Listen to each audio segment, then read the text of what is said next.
সালামু আলাইকুম রহমতুল্লাহ। কেমন আছেন আপনারা? আশা করি আপনারা সকলেই অনেক ভালো আছেন। অবশেষে স্যামসাং F22 স্মার্টফোনটির সাকসেসর স্যামসাং গ্যালাক্সি F23 স্মার্টফোনটি লঞ্চ করে দিল স্যামসাং কোম্পানি।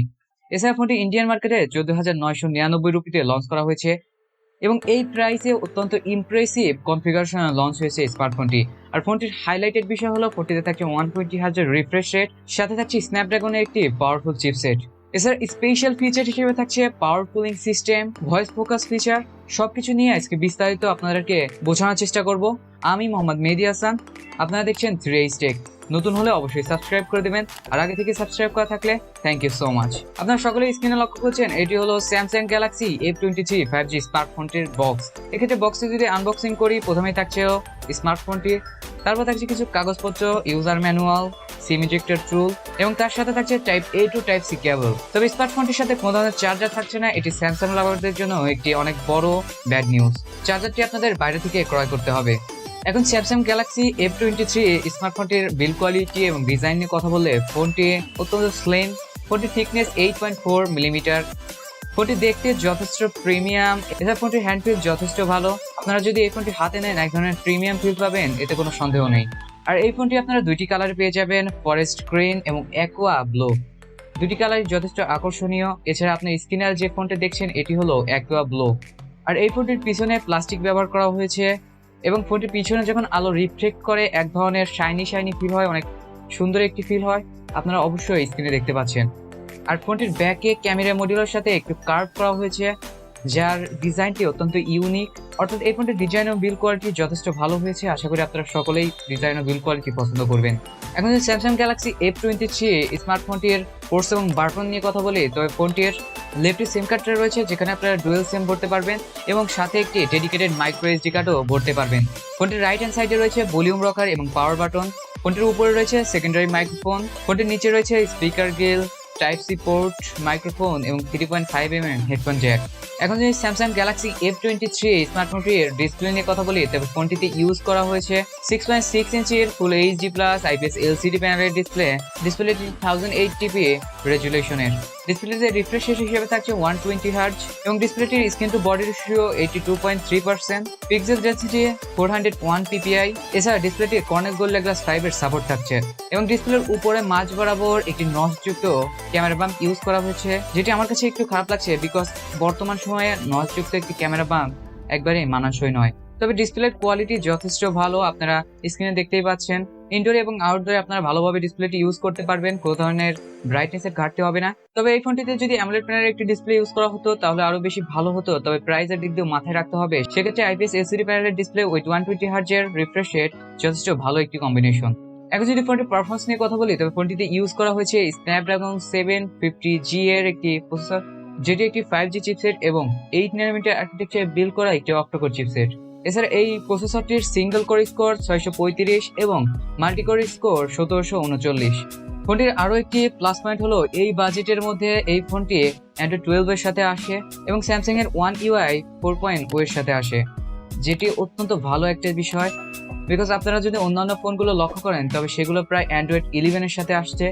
সেক্ষেত্রে স্যামসাং এর অ্যান্ড্রয়েড 12 এর সাথে বাজারে লঞ্চ করা অনেক বড় একটি ব্যাপার। আর ফোনটিতে যেহেতু কুলিং টেকনোলজি ব্যবহার করা হয়েছে, এক্ষেত্রে আপনাদের ফোন তেমন হিট হবে না, অর্থাৎ ল্যাগ ফ্রি আপনারা গেমিং করতে পারবেন এবং পারফরমেন্সে যথেষ্ট ভালো পাবেন কুলিং টেকনোলজির কারণে। এছাড়া ফোনটি আরো একটি স্পেশাল ফিচার ইউজ করা হয়েছে, সেটি হলো ভয়েস ফোকাস, যেটির মাধ্যমে আপনাদের ভয়েস যদি কোনো সময় ভিডিও কলিং অথবা সাধারণ জেনারেল কলিং এর সময় যদি অনেক সময় কম হয়, তবে এটা লাউড করবে, আবার অনেক সময় যদি লাউড হয়ে থাকে এটা ব্যালেন্সে আনবে। এটা অত্যন্ত ইম্পর্টেন্ট তাদের জন্য যারা অধিক পরিমাণে ভিডিও কলিং এ কথা বলেন বা মোবাইলে কথা বলে থাকেন, এবং এটা একটা নিউ ফিচার এবং যথেষ্ট ইম্পর্টেন্ট একটি ফিচার। এছাড়া ফোনটি জিপিইউ হিসেবে রয়েছে Adreno 619। এক্ষেত্রে আপনারা যদি গেমিং পারফরমেন্স পেতে চান, তবে এই ফোনটির মাধ্যমে সবচেয়ে ভালো পারফরমেন্স পাবেন বাজেট অনুসারে, বিকজ ফোনটিতে যেহেতু কুলিং সিস্টেম ইউজ করা হয়েছে, যেখানে হিট আপনাকে কম প্রডিউস করবে, সেক্ষেত্রে আপনারা গেমিং পারফরমেন্স যথেষ্ট ভালো পাবেন। আর যেহেতু ফোনটিতে 120 হার্জের রিফ্রেশ রেট ইউজ করা হয়েছে, সেক্ষেত্রে গেমিং এ আলাদা ধরনের একটি স্মুথনেস কাজ করবে। তো ওভারঅল গেমিং পারফরমেন্সও যথেষ্ট ভালো পাবেন বাজেট অনুসারে। এখন যদি ফোনটির ক্যামেরা নিয়ে কথা বলি, তবে ফোনটির রেয়ারে অর্থাৎ ব্যাকে ইউজ করা হয়েছে 50 মেগাপিক্সেলের প্রাইমারি সেন্সর, যার অ্যাপারচার f1.8, 8 মেগাপিক্সেলের আলট্রা ওয়াইড এবং 2 মেগাপিক্সেলের ম্যাক্রো। এছাড়া ফোনটির ভিডিওর দিকে আপনারা ভিডিও করতে পারবেন সর্বোচ্চ হাইস্ট 4K উইথ 30 fps। এছাড়া ফোনটির ক্যামেরা ফিচার হিসেবে panorama, night mode, slow motion, portrait mode সহ অনেক ধরনের ফিচারই রয়েছে। তবে ফোনটির আরো একটি স্পেশাল ফিচার হলো সুপার স্টেডি মোড, যেটার মাধ্যমে আপনারা যখন ভিডিও রেকর্ডিং করবেন তখন ভিডিওর কোয়ালিটি অনেক স্মুথ হবে, কোনো শেকি হবে না। এক্ষেত্রে এমন মনে হবে যে ভিডিওটি কোনো গাম্বেল দ্বারা রেকর্ড করা হয়েছে।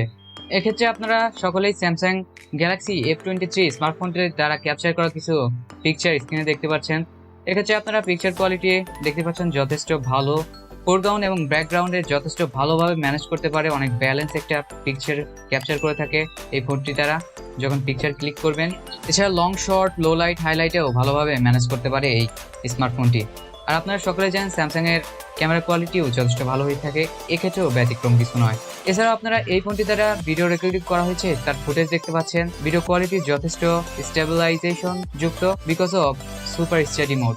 এখন ফোনটি ব্যাটারি নিয়ে কথা বলে, ফোনটিতে ইউজ করা হয়েছে 5000 mAh এর ব্যাটারি উইথ 25 ওয়াটের ফাস্ট চার্জিং।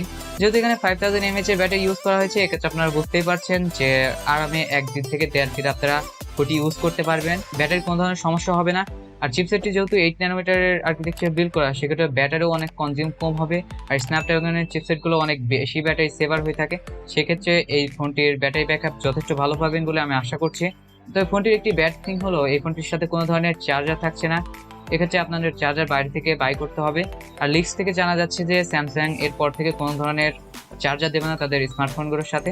ফোনটির প্রাইসিং নিয়ে যদি বলি, বাংলাদেশে এই ফোনটি প্রায় 18,000 টাকার আশেপাশে লঞ্চ হওয়ার সম্ভাবনা রয়েছে। আর 18,000 টাকার আশেপাশে যদি ফোনটি লঞ্চ হয়, স্যামসাং লাভারদের জন্য যথেষ্ট ভালো হবে, কারণ স্যামসাং এর সফটওয়্যার এক্সপিরিয়েন্স যথেষ্ট ভালো। এছাড়া এই ফোনটি যথেষ্ট ভালো একটি কনফিগারেশন লঞ্চ করা হয়েছে ইন্ডিয়াতে, এবং এই প্রাইজে এই ফোনটি যথেষ্ট ভালো মানের একটি ফোন, বিকজ এই প্রাইজের মধ্যে আপনারা কিছু স্পেশাল ফিচার পাচ্ছেন যেগুলো আপনারা ইউজ করতে পারেন ডে টু ডে লাইফের, এবং অনেক বেশি হেল্পফুল এইসব ফিচার। পাশাপাশি একটি পাওয়ারফুল চিপসেট পাচ্ছেন, স্ন্যাপড্রাগনের একটি চিপসেট যেটি বাজেট অনুসারে অত্যন্ত হাই পারফরমেন্স দিতে সক্ষম, এবং চিপসেটটি 5G চিপসেট। এছাড়া 120 হার্জের রিফ্রেশ রেটও পেয়ে যাচ্ছেন। ওভারঅল সব দিক দিয়েও দেখলে এই ফোনটির শুধু কয়েকটি ল্যাকিংস পাওয়া যায়, তার মধ্যে একটি হলো এর ডিসপ্লে, আর একটি হলো সাথে চার্জার থাকছে না।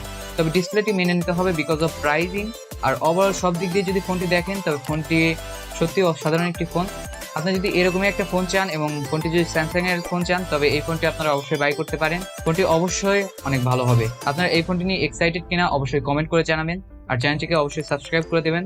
আমাদের টার্গেট 5K সাবস্ক্রাইবার পূরণ করা, সো অবশ্যই হেল্প করবেন। আসসালামু আলাইকুম ওয়া রাহমাতুল্লাহ।